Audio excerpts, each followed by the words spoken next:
네, 중국 우한에 있는 우리 교민을 태운 전세기가 현재 검역 절차가 늦어져서 이륙이 좀 지연되고 있습니다. 오늘 오전 김포공항에 도착하는 시각도 당초 예정보다 지연될 것으로 보이는데요. 네, 김포국제공항에 나가 있는 취재기자 연결해 보겠습니다. 신준명 기자. 네, 김포국제공항에 나와 있습니다. 네, 도착 시간이 예정보다는 좀 늦어질 것 같은데 몇 시쯤으로 예상할 수 있을까요? 네, 정부의 계획대로라면 지금부터 1시간 반 정도 뒤인 오늘 오전 6시 30분쯤 이곳 김포국제공항에 도착할 예정이었습니다.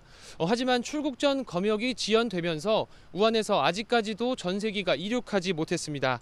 원래는 현지 시간으로 오늘 새벽 2시 45분, 우리 시각으로 새벽 3시 45분쯤 출발할 계획이었지만 1시간이 넘도록 지연되고 있는 겁니다.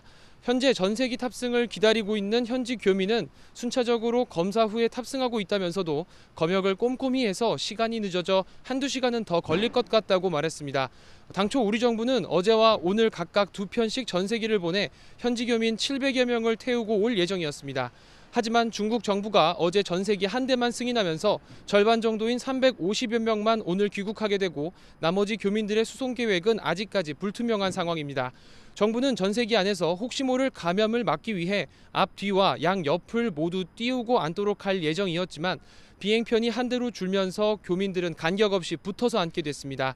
지금 전세기 안에서는 승무원들이 교민들에게 최대한 자리에서 벗어나지 말고 화장실 이용도 자제해달라고 요청하고 있는 것으로 알려졌습니다.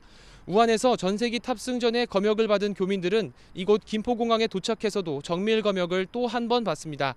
만약 체온이 37.3도를 넘는 등 신종 코로나 바이러스 감염 의심 증상이 보이면 공항에서 우선 격리 조치됩니다. 검역을 통과한 교민들은 일반인들이 사용하는 입국장이 아니라 비즈니스 항공센터 쪽으로 나와 준비된 경찰버스 30여 대에 탑승할 예정입니다. 따라서 일반 공항 이용객들과 동선이 겹치지는 않습니다.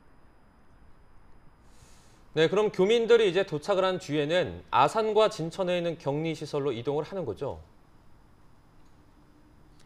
네, 맞습니다. 교민들은 경찰버스를 타고 정부가 지정한 임시생활시설로 이동해 2주 동안 지내게 됩니다.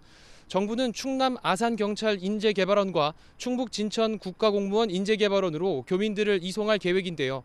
오늘 도착한 교민들 가운데 100명은 진천 인재개발원에서 지내게 되고 나머지 교민들은 충남 경찰인재개발원에서 생활하게 됩니다.